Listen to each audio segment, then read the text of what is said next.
നമ്മുടെ ഹനീഫ് അദാൻ സംവിധാനം ചെയ്തുകൊണ്ടിരിക്കുന്ന ഇപ്പം തിയേറ്ററിൽ ഓടിക്കൊണ്ടിരിക്കുന്ന മാർക്കോ സിനിമ ലീക്കായോ? അതെന്താണ് കേൾക്കുന്ന സംഭവം? അത് മറ്റൊന്നുമല്ല ഗൈസ്, മാർക്കോ സിനിമ ലീക്കായതൊന്നുമല്ല.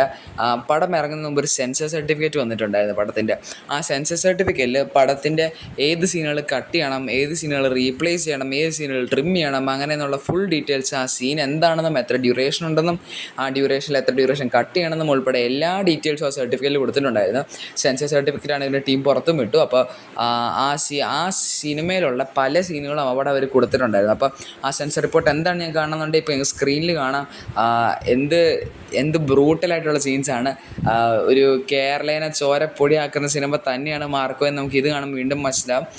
സിനിമ ഇപ്പോൾ തിയേറ്ററിൽ ഓടിക്കൊണ്ടിരിക്കുകയാണെന്ന് എനിക്കറിയാം. ഞാനൊരു സിനിമ ഇറങ്ങാൻ മുമ്പ് റെക്കോർഡ് ചെയ്യുന്ന ഓഡിയോ ആണ്. കാണുമ്പോൾ ഞാൻ കാണാം കൊച്ചിൻ്റെ തലയ്ക്ക് സിലിണ്ടർ വെച്ചടിക്കുന്നു, കൊച്ചിനെ കെട്ടി തൂക്കുന്ന സീൻ, അതൊക്കെ ഫ്ലാഷ് ചെയ്യണമെന്ന് ഒരു സെൻസർ ബോർഡ് പറഞ്ഞിട്ടുണ്ട്. അപ്പോൾ നിങ്ങൾ സിനിമ കണ്ടവരാണ് സിനിമ എങ്ങനെയുണ്ടെന്ന് പറയണം. പിന്നെ ലീക്കിൻ്റെ കാര്യം പറയുകയാണെങ്കിൽ ഇതൊക്കെ തന്നെയാണ്. ഈ സീനുകളൊക്കെ വായിച്ചിട്ടാണ് അവർ പറയുന്നത് സിനിമ ലീക്കായെന്ന്. പിന്നെ മറ്റൊരു ലീക്കിൻ്റെ കാര്യം പറയുകയാണെങ്കിൽ എനിക്കറിയാമല്ലോ, നമ്മുടെ ഇന്ത്യേൻ്റെ കാര്യമാണ്. പടം ഇറങ്ങി വിത്തിൻ ഒരു 2 അല്ലെങ്കിൽ 3 ദിവസത്തിനുള്ളിൽ പടം ഓൺലൈൻ പ്ലാറ്റ്ഫോം വഴി ഇറങ്ങി തുടങ്ങും, മറ്റ് ലീക്കായ സൈറ്റുകളിൽ കൂടെ അയക്കുക. അപ്പോൾ നിങ്ങൾ എന്തൊക്കെയാണ് പരമാവധി തിയേറ്ററിൽ തന്നെ പോയി കാണാൻ ശ്രമിക്കുക. കാരണം അവർ നല്ല കഷ്ടപ്പെട്ടെടുത്ത പടമാണ്. ഇമാതിരി സംഭവങ്ങളൊന്നും സപ്പോർട്ട് ചെയ്യാണ്ടിരിക്കുക. അപ്പോൾ അത്രയൊക്കെയുള്ള എന്ത് വീഡിയോ എന്ന് പറയാൻ. അപ്പോൾ നമുക്ക് മറ്റൊരു വീഡിയോ കാണാം. ബൈ.